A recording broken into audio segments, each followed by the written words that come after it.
على سيدنا ومولانا محمد وعلى آل سيدنا ومولانا محمد وبارك وسلم. عن عبد الله بن بريدة عن أبيه قال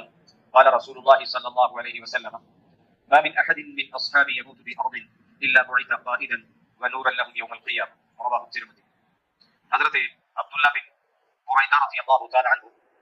وہ اپنے والد سے نقل کرتے ہیں کہ رسول اللہ صلی اللہ علیہ وسلم نے ارشاد فرمایا کہ میرا کوئی بھی صحابی وہ بھلے کسی بھی جگہ فوت ہوا ہو،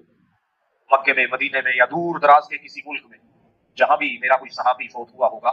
اس کو جب قیامت میں اٹھایا جائے گا اس سارے علاقے کا سربراہ بنا کے اٹھایا جائے گا اور اس علاقے والوں کے لیے وہ نور بنا کے اٹھایا جائے گا، کیونکہ جو ایمان والے ہوں گے ان کے آگے آگے نور چل رہا ہوگا، اور یہ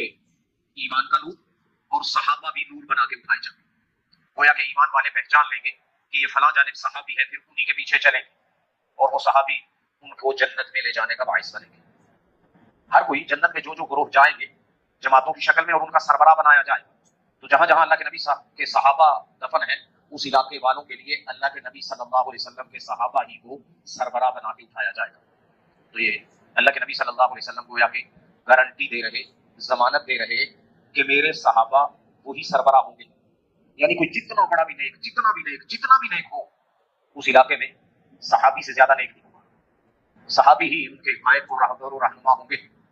گویا دنیا تو دنیا تھی،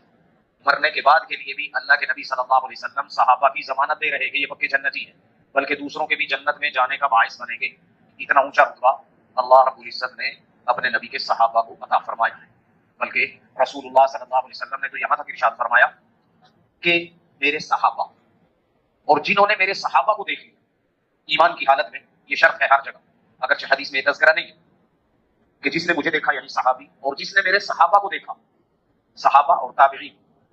لم تمسہم النار، ان کو جہنم کی آگ نہیں چھوئے، یعنی یہ پکے جنتی۔ اللہ کے نبی صلی اللہ علیہ وسلم کے صحابہ کی اتنی اونچی شان۔ اب آخری بات وہ یہ ہے، صحابہ کے بارے جو اپنی زبانیں نکالتے ہیں بڑی بڑی اور ان پہ تنقید کرتے ہیں، کیا ان کو یہ فضائل نظر نہیں آتے؟ اگر فضائل بیان کریں صرف تو معاشرے میں نہ تو کوئی ہیجان برپا ہو، نہ فرسٹریشن کا شکار ہو، نہ کسی قسم کے اختلافات ہوں، لیکن کچھ لوگوں نے صرف اختلاف کو ہوا دینی ہوتی ہے، صحابہ کی شان گھٹانی ہوتی ہے، وہ اس لیے پھر ان کے اختلافات کو ڈھونڈ ڈھونڈ کے سامنے لاتے ہیں، حالانکہ ان کے فضائل کتنے زیادہ۔